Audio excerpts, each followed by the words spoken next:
so we are going to get stuck into some more things today.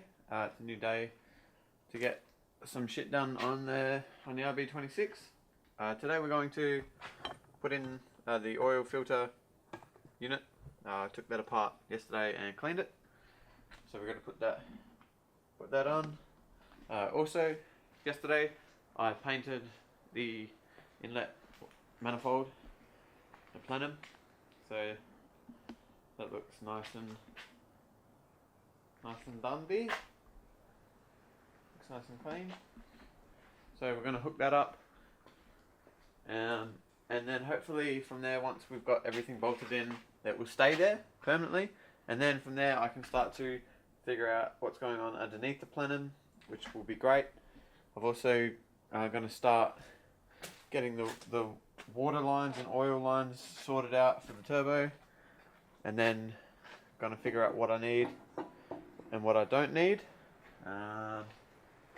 because as you can see, this thing here is just a fucking mess, so I've got to sort that out.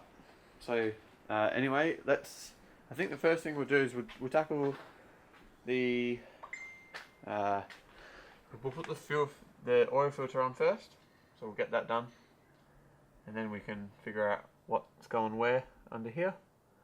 It should be mad. Giggity. Okay, so we had a little rubber O-ring that we put in. I don't know whether you guys can see it in there.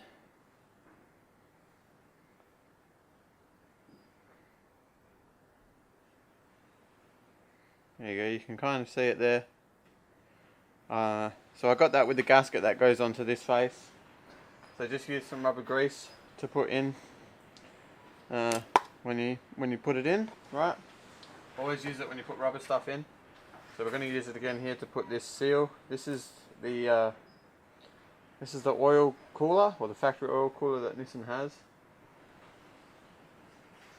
So this goes onto the oil filter housing, and this is the rubber that sits in there. So we're going to put that back in. Just figure out which way it goes.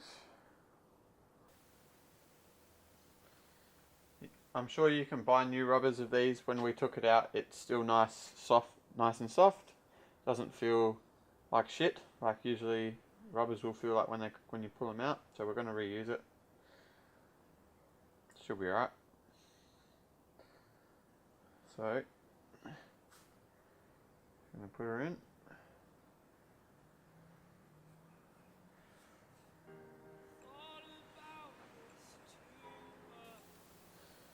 Right, so that goes onto this face here. So we're going to put some, just a smear.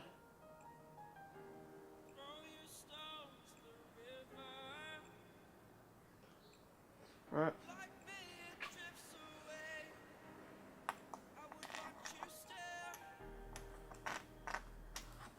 Got our bolt. Now, it's got a tab here, and a tab that sticks out. Now, I made sure to remember where it goes. So it goes on this side here.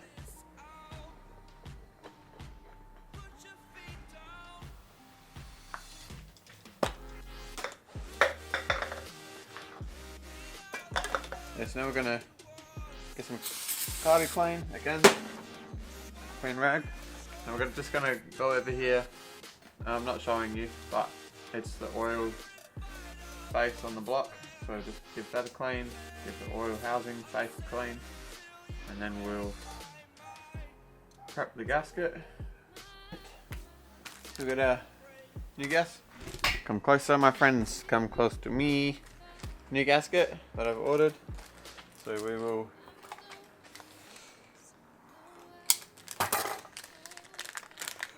rip him out.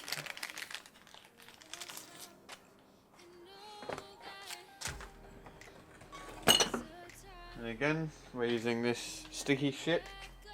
Don't know what it's called. It's like a gasket seal. And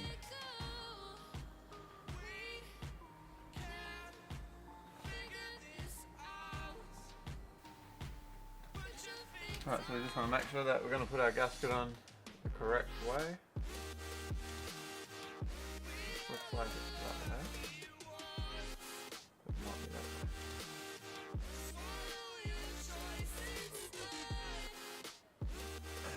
Yep. Alright.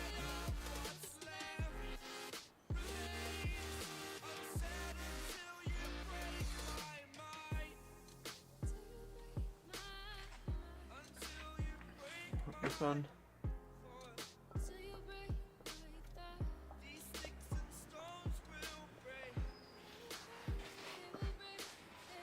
Alright.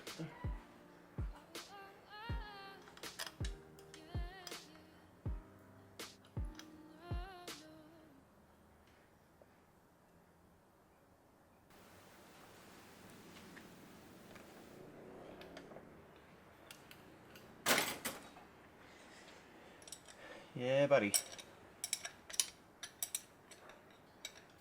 Alright guys, we're gonna chuck the plenum on. I've cleaned the surfaces.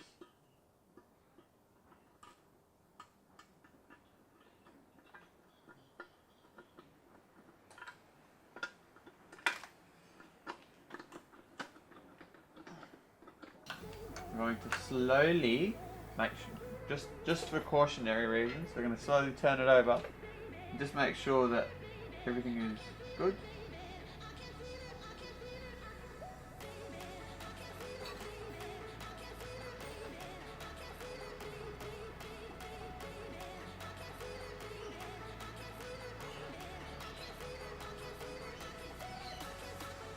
Okay, so that's one revolution.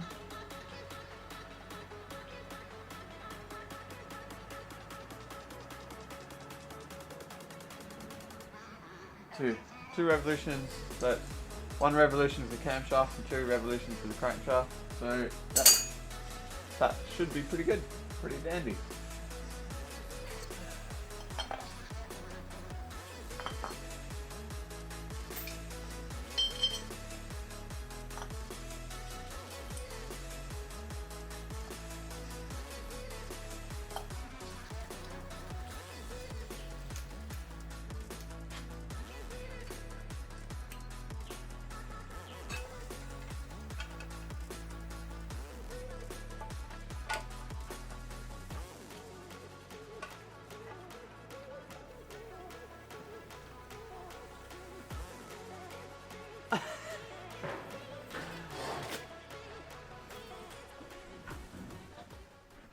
Okay, so as we were talking about yesterday, this is what it looks like with all the lines hooked up underneath, all the water lines and breather lines for the AAC valve, which controls the idle control. So also as you've seen before, mine's not the same as what yours is probably going to be because I've got one turbo and I've removed this big hard line that sits underneath this plenum. So I've modified mine a little bit. These 2 lines here, I'm not actually sure what they're for.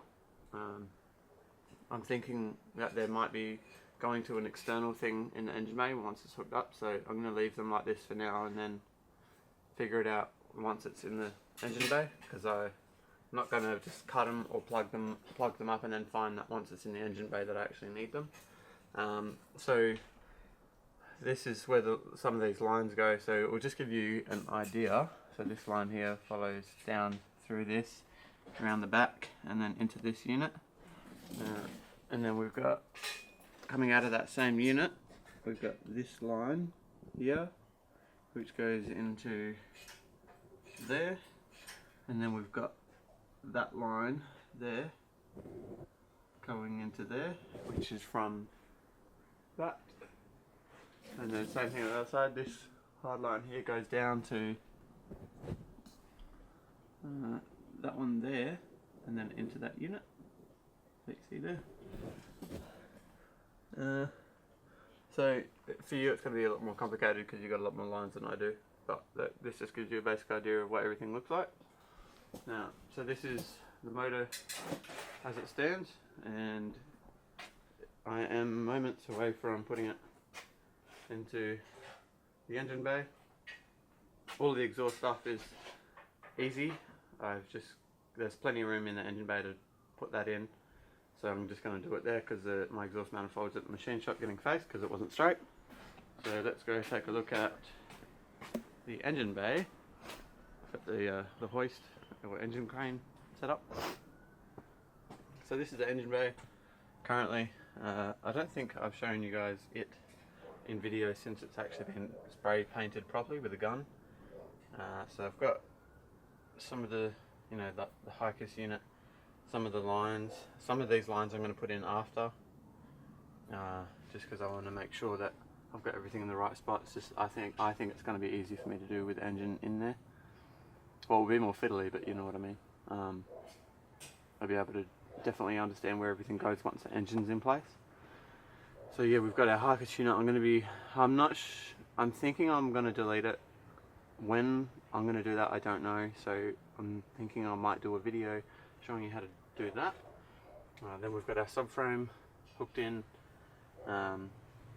sway bar. We've got some of the panels on.